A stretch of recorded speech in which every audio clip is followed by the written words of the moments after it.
So another Friday, thankfully a bit nicer today than it has been for most of the week, and we're back for the Women in Recruitment Speak Up, Stand Out series. And I'm really delighted to have Zoe Morris join us today. Zoe is the president of Frank Group, who've got about 2,000 staff, I think it is, Zoe, across APAC, US and the UK. And Zoe's going to come and share with us her experience of 2020, a year that I think for a lot of us has been rather challenging and quite interesting. And Zoe's going to share her perspective of the COVID world from the point of view of a female president in a large international organisation. We will be running an interview style session today, but please do send through any questions that you might have for Zoe to the chat box. I will pick them up during the course of the session and try and feed them through to Zoe as we go. And any that we don't get through during the session, we'll try and cover off at the end. But please do feel free, ask any question. We'd like to make this session as engaging and interactive as possible. So Zoe, before we start, maybe you could give a little bit of a background to yourself, please, and how you got to be president of Frank Group. Of course, thanks, Natasha. So I started my career in recruitment, 20 years ago now. So I joined Hays as pretty much a graduate back in 2000 and spent 15 very enjoyable years with the Hays Group. I'm sure many of your listeners will have heard of Hays. So predominantly in London, mainly doing sort of professional services recruitment. And then 5 years ago, my boss at Hays joined Frank Recruitment Group, which was a lot smaller then, to be their CEO. And I'd worked for James for a number of years and went with him to help him build Frank Recruitment Group. So back in 2015, when I joined, we were about 400 people operating in 6 countries. And really, we were just going through an acquisition from a private equity firm. So we were sort of previously owned by a very small private equity firm. And just as I joined, we were bought by TPG. And so really the last 5 years have been about the growth of Frank Recruitment Group. So we now operate out of 9 countries. We've got 20 offices, and we've grown our brands that sit under the Frank Recruitment Group arm. So really sort of my journey to president, I joined as the Chief Operating Officer at Frank Recruitment Group. And as we sort of grew and scaled, my job was very much to build up and grow the sales team on a global basis. The job title change, I think, really came when, our operations in the US started to outweigh the global perspective. And, it's very much sort of president is a job title, a very US job title. And so that's why I was sort of got that job title. But very much I run the sales and front office operations across the entire business for us today. And actually, just before we go into your reflections on 2020, so it's interesting that you chose to follow your colleague from Hays. Just as a bit of a takeaway in terms of your relationship with him, what was it that made you want to go with him? What did he do as your boss or as your leader that made you feel you wanted to leave behind one organisation and follow him to another? It's a very interesting question, because I think they say that people follow people, Yeah. people leave people. Ultimately at the end of the day, when somebody leaves a company, that whilst the company values do have an impact on that, you tend to leave your boss half the time. So I've been very fortunate to work for James at Hays for about 8 years. And James is quite a unique individual, very inspirational, very forward thinking, very ambitious.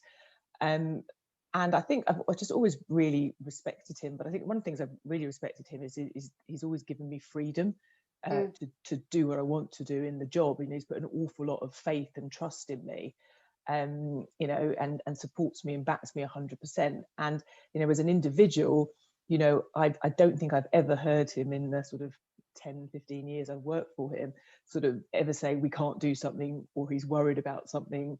He's absolutely 100% committed every single day to being better, to beating the competition. And I just, I like working for somebody that just has no fear and is totally single-minded in what we can achieve. So I think for me it's that, and it has always been that, and I think it remains that today. yeah, sort of said, relationships are so important, aren't they? absolutely, yeah. Because how did that pan out then for you over 2020? Was 2020 the year that you expected? I don't think it was the year obviously anyone expected. I think, you know, as we came into 2020, we were, you know, we're going into the 5th year of sort of being owned by TPG. And, you know, as a private equity firm, you know, their expectations were getting towards the end of doing a transaction. So really, when we all sort of geared up at the beginning of 2020, it was probably the year we were going to go through another transaction.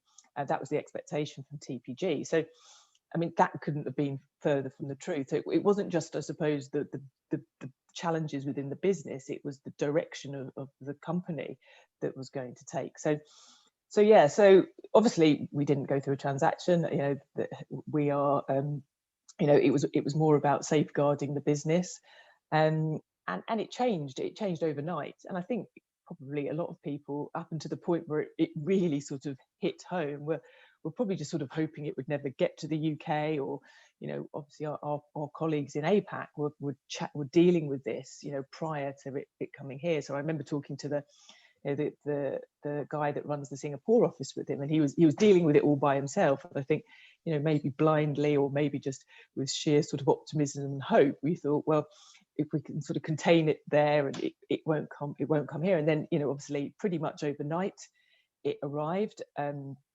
know, tactically that proved some, you know, very short-term challenges. You know, we are very much an office-based business, you know, 2,000 staff sitting at a desk. Very few people had laptops. You know, we just weren't geared up to work at home. And I think, you know, I would imagine loads of businesses went through this. So, you know, pretty much within sort of 48, 72 hours, you know, our amazing IT team had, you know, shipped laptops and, you know, gone through all of that, you know, you would have said to them, you know, a month before, can you get everyone working from home in 72 hours? They'd have been like, not a hope in hell. So that will happen quite quickly, you know, everybody working from home. But then, you know, the business, the recruitment business is not sort of designed to be sitting at home, you know, by yourself. So it wasn't just the sort of physical adjustments that people had to make, but we had to think of a business, you know, how do we keep not just the culture, but, you know, the working day going, because it's so different. And we employ a lot of graduates, a lot of youngsters that this is their first job, and so, you know, our L&D department did an amazing job at, you know, totally flipping on their heads overnight about how are we going to train, develop, engage, and keep our staff sort of on a sort of trajectory that means that we are going to survive the last 12 months. And there was a lot of uncertainty, certainly at the beginning, and I think nobody knew how it was going to play out. And, you know, I felt very fortunate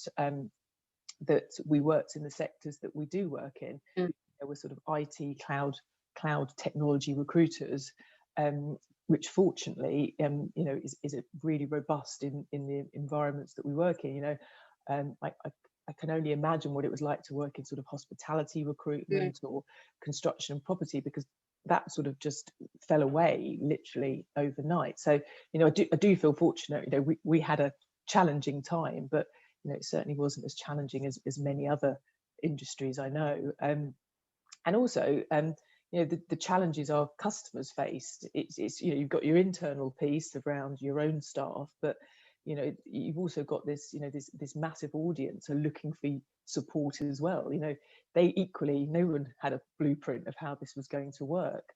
So it was not just sort of, you know, engaging and supporting our own employees, but how did we support our end customers to get through this? So yeah, lots of challenges, and certainly at the beginning it was very choppy. The sea was very choppy, and, you know, you had to make decisions, you know, very quickly overnight, not knowing if it was the right one.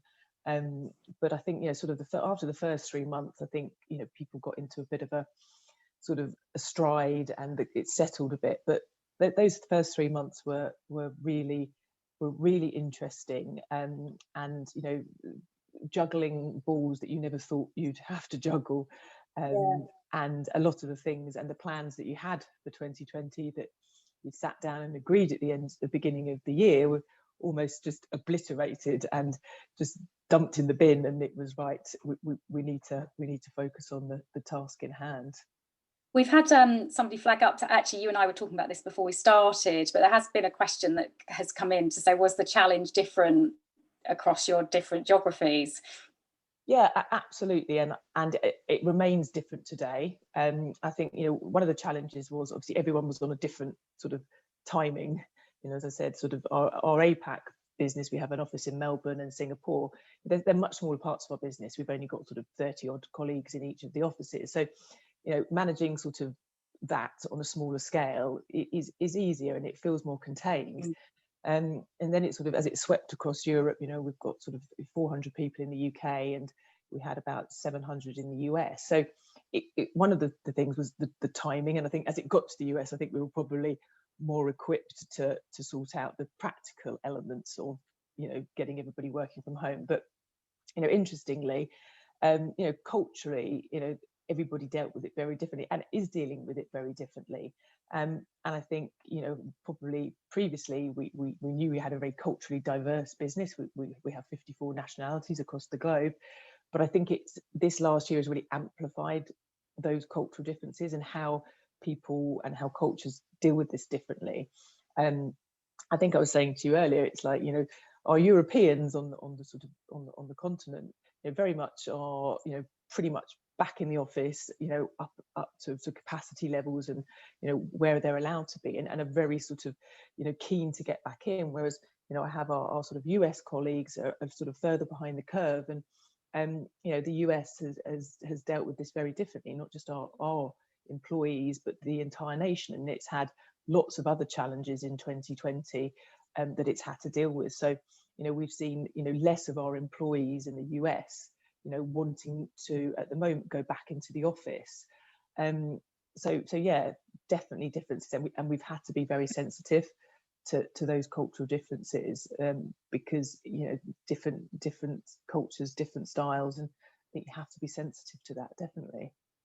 Have you seen any particular consistency, though, in terms of how people have reacted and how they've addressed this need to be flexible and agile? Because you talked earlier about the, you know, the it's about finding a way through at the moment, changing plans. Has that been something that you feel people have been able to embrace, or have there been particular challenges around the need to be agile and flexible and deal with this uncertainty? Yeah, I think as a leadership team, you know, we've had to change our entire way that we sort of view sort of flexible working. And I think, you know, recruitment and sales traditionally had been very much you know, in the office, you know, team meetings at 9 a.m, you know, and it had quite a rigid structure. And I think if you'd asked me, you know, certainly if you'd asked my boss 2 years ago, I think we're going to let people work flexibly and we're going to let them work from home, it would be like, we can't do that, the business won't survive. But, you know, we've had a unique opportunity to do a social experiment that I don't think anybody would have wanted to have tested before. And what it's proved is that actually, you know, people can work from home. They don't always want to work from home, they can work from home, but also, you know, we need to be more sort of flexible around, you know, flexible working, because the reality is, you know, whilst the business has been, you know, hit financially over the last year, it is not being hit so bad, and it's certainly not a result of the flexible working, it's a result of the market. So, you know, certainly as we sort of return to offices, we've got a new remote working policy. You know, never will any of our staff have to be in the office 5 days a week. You know, that is, as far as I'm concerned, a thing of the past. So we've all changed the way that we sort of manage people, you know, expectations, and it's sort of less about presenteeism and you know, more about, you know, productivity and trusting people to get the work done how it suits them. And what about yourself? I mean, this must have brought some fairly significant changes to how you operate in your role day to day as well. Yeah, so for the first 4 years of my role at Frank Recruitment Group, I probably spent at least 50% of my time away from home. So, you know, traveling around the offices, you know, getting on planes, you know, looking back, you know, making a terrible carbon footprint that, you know, really sort of has made you reflect. So, you know, my job was very much being present, being in the offices, going out to see our colleagues, and that has reverted to obviously being at home and doing that remotely, which, you know, it does make you reflect. And, you know, will I go and sort of jump on a plane to the US every month when we go back to normal? No, I won't, because I think, you know, you can be more efficient with your time. But the one thing I will say is that whilst obviously technology is amazing and has afforded, you know, a lot of people to continue with their business, it's sort of given this sort of sense of, I think, quite formality to your job. The variety has gone, because, you know, the intonations you get in person are very different. You know, the places you visit, whereas, you know, one video meeting after video meeting after video meeting feels very formal, very structured, without a lot of sort of deviation. So, you know, I certainly do miss, you know, being in a physical meeting with people and reading body language and just getting a sort of feeling and smelling the sense of what the mood is. So yes, I've gone from, you know, travel all the time to zero travel, which, you know, after 4 years has been a welcome break. But I think after a year now, I'm keen to get back out and see. You know, we've employed hundreds of people in the last year that I've never met, which would just never have happened in previous years. I would have pretty much met all my staff in on an annual basis. Well, it's great though, isn't it, is that you've actually now been able to role model some of these new behaviours that the world is going to be having to operate to going forward. And I don't know about you, but certainly in my experience, role modeling working from home and flexible working as someone running a business felt very uncomfortable in our world of recruitment, as you say, where presenteeism typically was expected. And I certainly know in my experience, and the people that I've worked with found it really hard, even though they kind of got the concept, to role model it themselves. And therefore you found that take up was never really quite strong enough, because people didn't really believe that actually they were able to have this flexibility or agility. And now we've had to all adapt to it, haven't we, even the most senior people, and appreciate the place that has in the new world going forward. So for people to realise and recognise that the most senior people in the business now have had to operate this way too, gives them a real appreciation then, I think, for going forward, supporting these changing ways that people were asking for before. Absolutely. And I think, you know, I mean, I don't actually have children, but, you know, I look now and think, you know, parents previously must have had such a challenge. You know, it's sort of very rigid. You know, you've got to drop your kids off and then you've got to pick up mid-afternoon.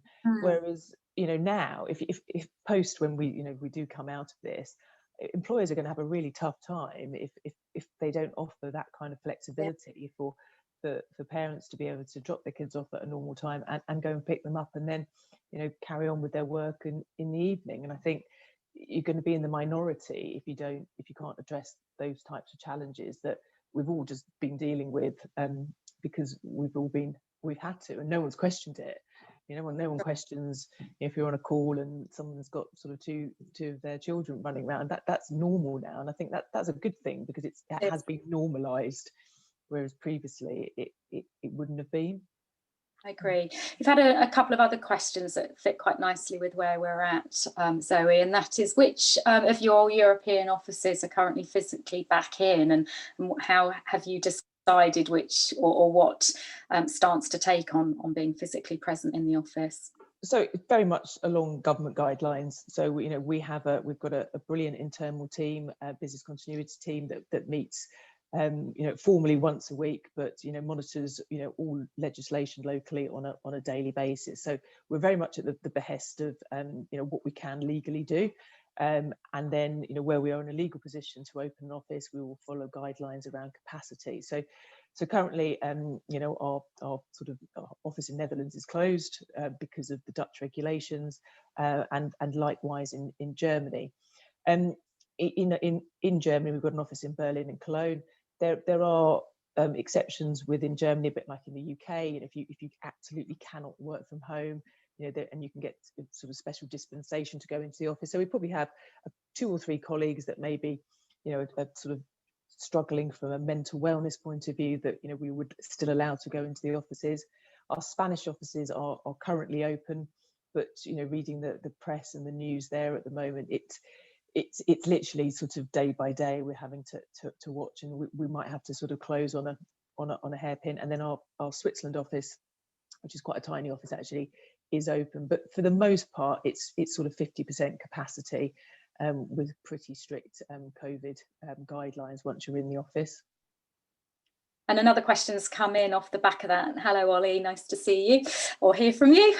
Quick question, how do you see productivity evolving, especially in Europe with lockdown / open up again? Do you see, what's your view of the market as it stands then post this? Yeah, I mean, to be honest, I'm feeling really positive. And you know, if I look at our sort of business across Europe last year, you know, our German business did exceptionally well. You know, it grew 20% year on year. So you know, the Germans were sort of our shining example over the last 12 months. And the reality is actually Germany, if you sort of look back to the beginning, it only really closed for 6 weeks. So when we all went into lockdown in March, you know, the Germans were back in the office on the 4th of May, and until it sort of went a bit downhill in December, their life was pretty normal last year. So they were pretty unaffected anyway. But if I look across sort of our Spanish and French businesses, you know, they are really motoring. And again, I think it comes back to the markets we operate in. You know, we recruit purely for cloud-based technology. And I think, you know, a lot of businesses, you know, over the last year have sort of gone through this digital transformation acceleration. You know, it was always on people's agendas, but you know, certainly the last year has put it at the top of people's agendas. So, you know, we see a lot of customers doing, you know, cloud-based transformation projects, and they are really starting to kick them off now. You know, new year, new budget. So actually, I'm really positive about sort of our European operations over the next 12 months. That's great, thank you. And one of the things that you and I talked about previously was, how do you think the market for talent might change going forward? And a question's come in that does sit around sort of the onboarding of talent and the bringing of talent in. And the question is, when you come to recruit again, how are you planning to change how you train, onboard and embed them into the organisation, obviously in this remote capacity that most of us are operating in? Yeah, so we were lucky enough to continue recruiting from about June, July onwards last year. So we've actually continued to recruit and bolster our workforce. We actually opened an office in Switzerland as well during the pandemic. So in August, we took the decision to actually open a brand new office. So we've been sort of in a very fortunate position where we've continued to invest in the business. However, so during that time, I can give some examples of what we've tried, what hasn't worked. So we have definitely taken on board and fully trained people remotely, which I think from a sort of a tactical and practical level has worked fine. You know, we can deliver the training, you know, it all works, the tech works, but what is evidently missing is, you know, that sort of learning by osmosis, the cultural piece, which I think, you know, I think 100% remote onboarding and training, and never going into the office as a trainee recruitment consultant. I just can't see how we can sort of do that long term, because I just think a lot of it, so much of it gets missed. You know, learning from your manager, you know, learning from listening to others, you know, being part of a team is really challenging. I actually spoke to one of our new trainees in Newcastle yesterday.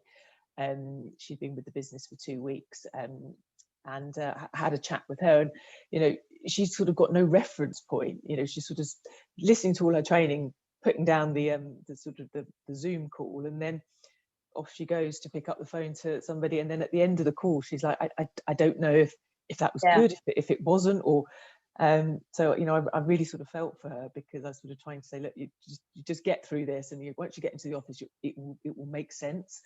So will we do an element of remote training going forward? Yes, but it won't be 100% remote training. But we will do a hybrid approach to how we onboard people. But yeah, not fully remote. How are your clients finding it actually doing this remotely too? Have they all adapted reasonably well, or have you had to help them, or have they kind of just so it's an interesting one, isn't it? And I think, previously, how much time did an interview process take?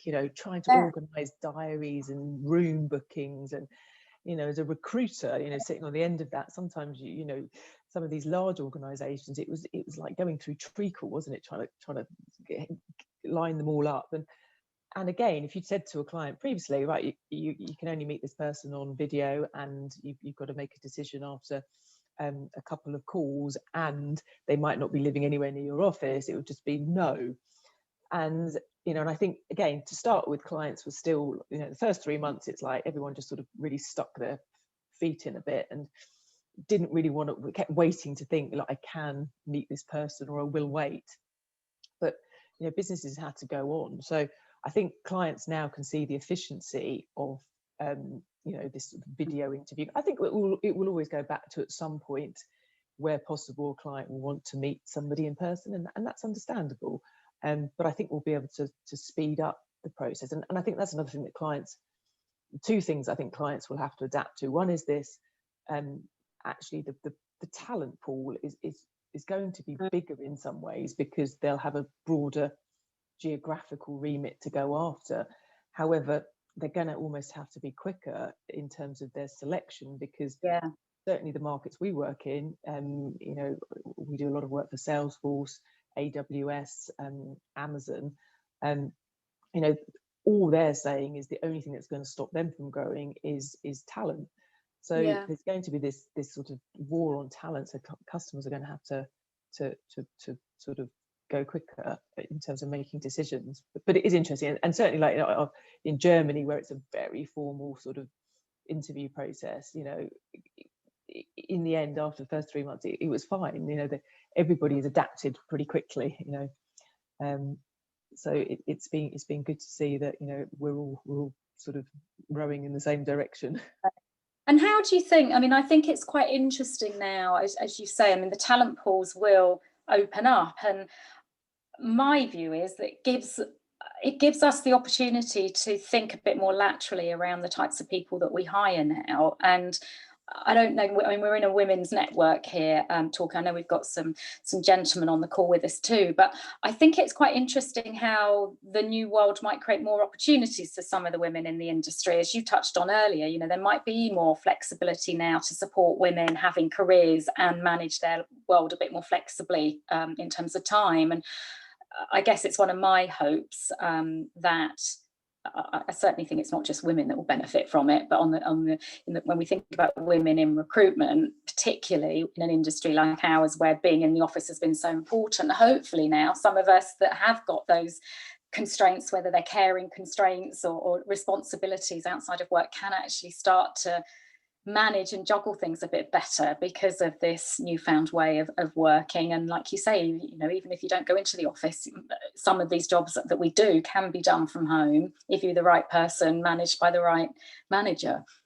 Absolutely. And as you said, it's I think everybody had best intentions before and wanted to embrace it, but we've all lived through it now, male and female, and it's been a year, and habits habits have been created now. So you'd be in the minority if all of a sudden you reverted right back to how we were 12 months ago, and your expectation that your workforce was present 9 to 5 every single day. So yeah, absolutely, I do hope that it does open up the remit to not just women, but to as you said, all people that have different sort of commitments or passions or whatever it might be, that they previously felt, well, I can't continue in this job because I want to prioritize on this as well. And hopefully it will mean that people can commit to sort of personal or professional goals equally.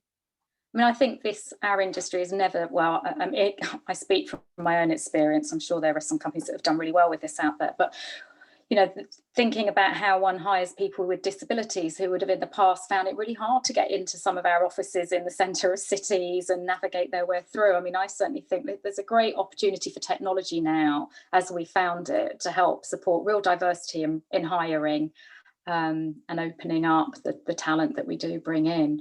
Have you found that the use of technology has really assisted yourselves and your investment in technology change as a result of what's gone on? Yeah, so probably a couple of years ago, we changed our CRM system completely, and we implemented Salesforce across the business. And that has certainly helped us grow and scale as a business.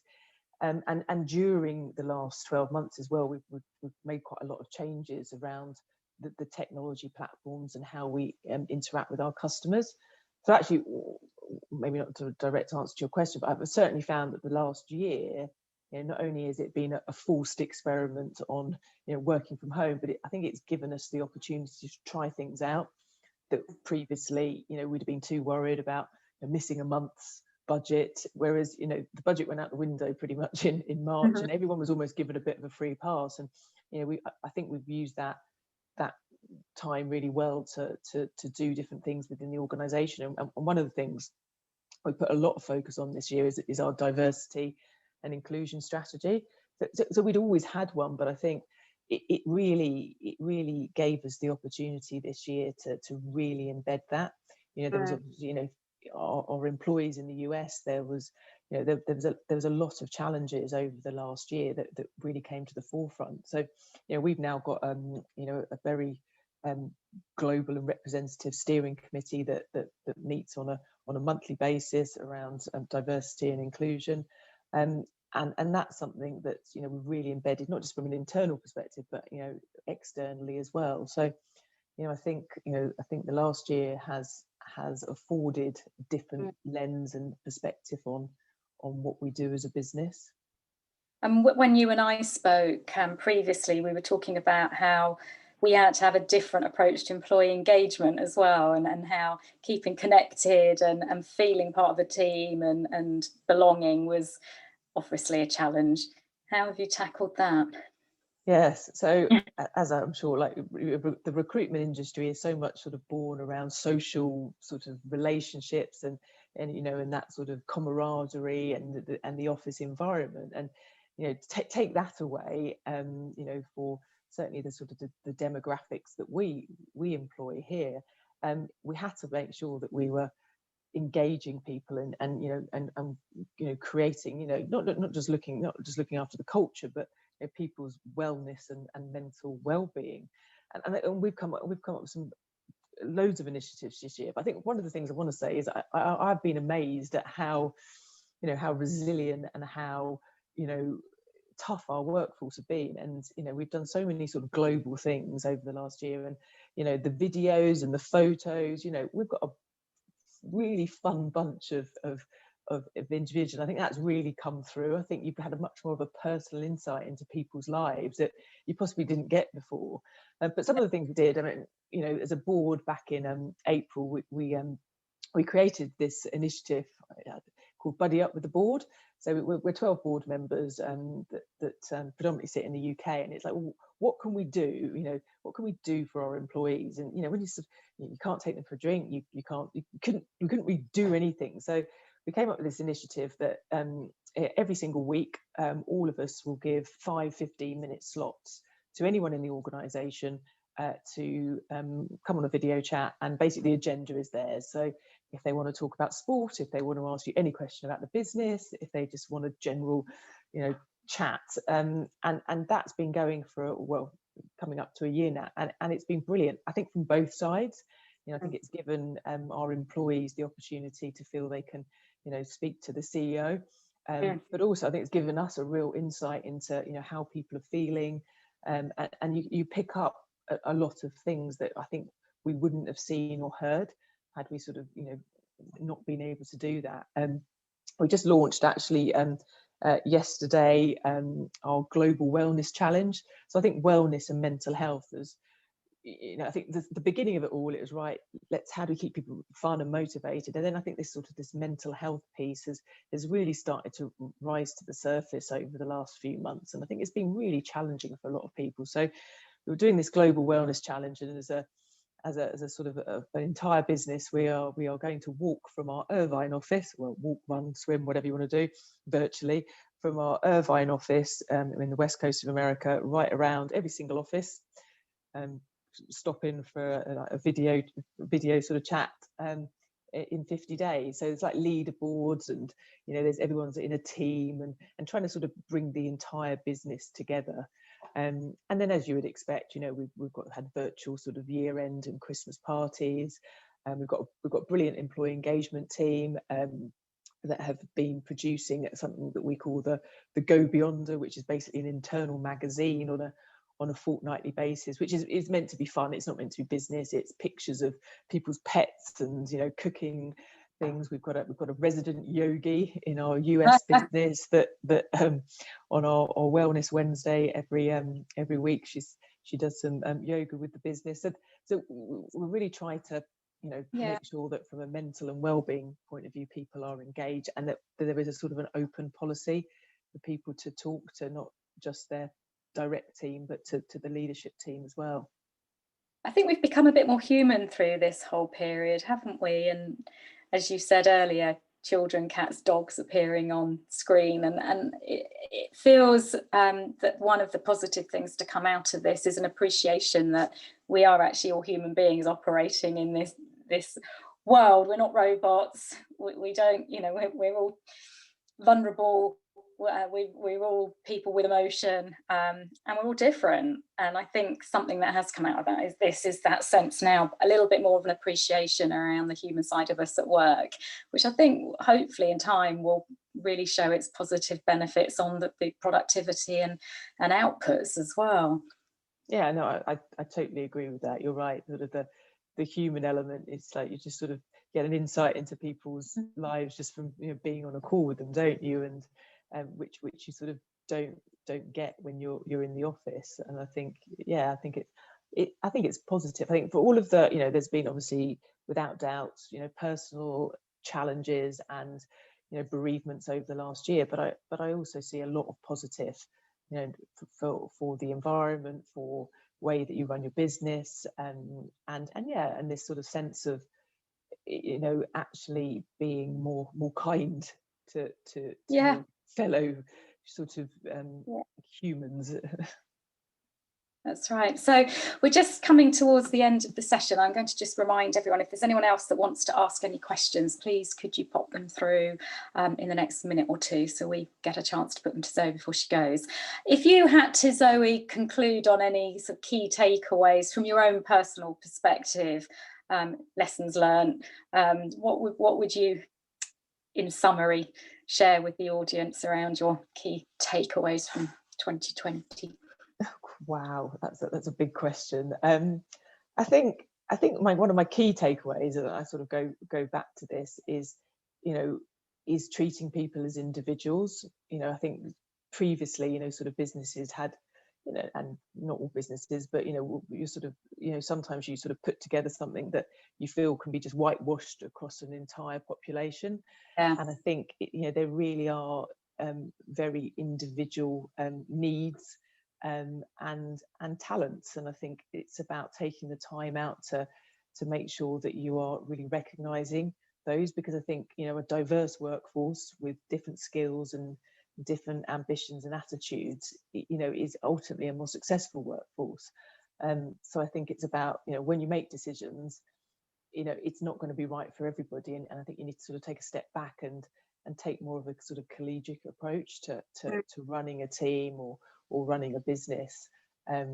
So I think from a business point of view, I think that's sort of my biggest takeaway.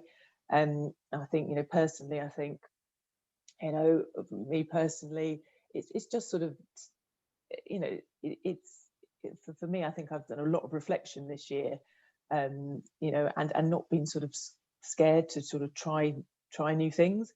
I think this has been a pretty severe sort of experiment, but it's ultimately things have got better because of it. And I think personally, I think don't be frightened to try new things, because ultimately that's how the world and the businesses evolve. That's how we as people evolve too, isn't it? When we take ourselves out of our comfort zone. And we, as the saying goes, if you keep doing the same thing, you'll get the same results. So sometimes you need a bit of encouragement, don't you, to try things differently. There have been a couple of other questions come in actually, which if you wouldn't mind I'll quickly put to you. One from one of our colleagues out in Australia. Hi, James. Really good point, actually, that it's very difficult to move talent across international borders now. So do we think there's going to be any sort of more innovation around the hiring talent in terms of based on values and personal contribution and training skills locally? And I think, James, that's a really interesting point. And my hope certainly is, it'd be interesting to see what Zoe's view is, that we become much more aware of individuals' potential based upon their values and their capability, rather than just hiring based on, you know, what they've done in the past, with the opportunities, you say, then to maybe give them the skills when they're on board. What do you think? Yeah, I think there's a number of sort of observations on that question. You're right. I mean, we had a very international workforce previously, in so much as the business was a UK business, and you know, a lot of our people then transferred to America, to other places around the globe, and I think, you know, that has been pretty almost extinct in the last 12 months.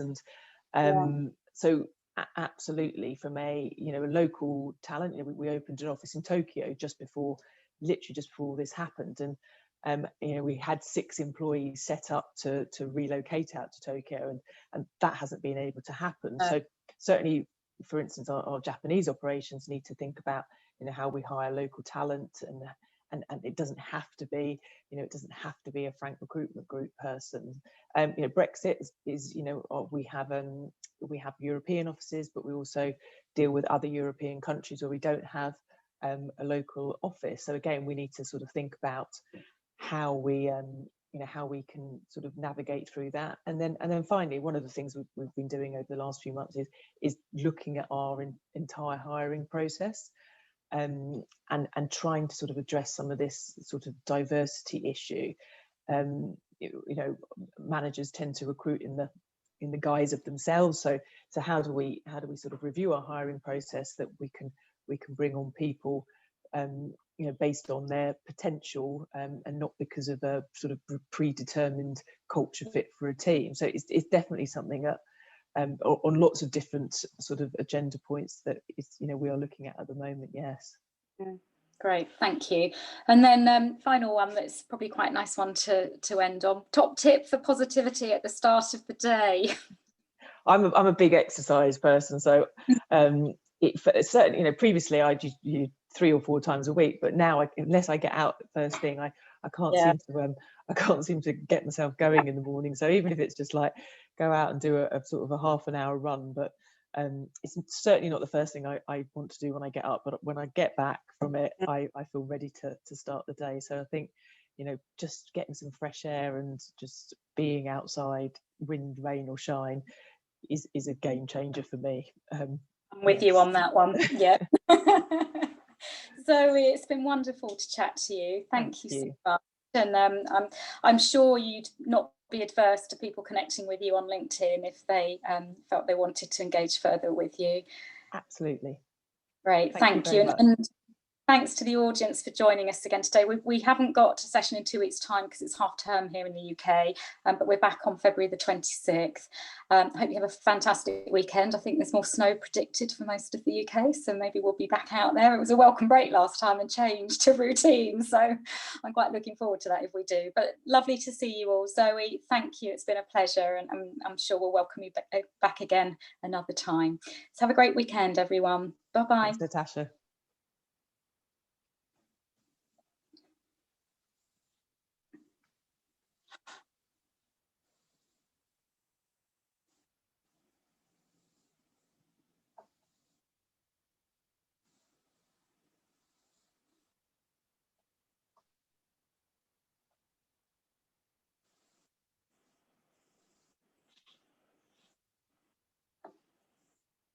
Just waiting for the last few people to leave.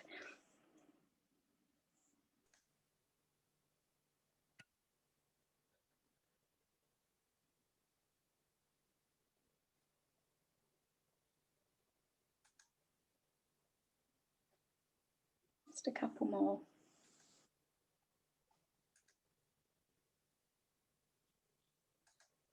Kelly, are you able to close down anyone that's left? Yeah. Thank you.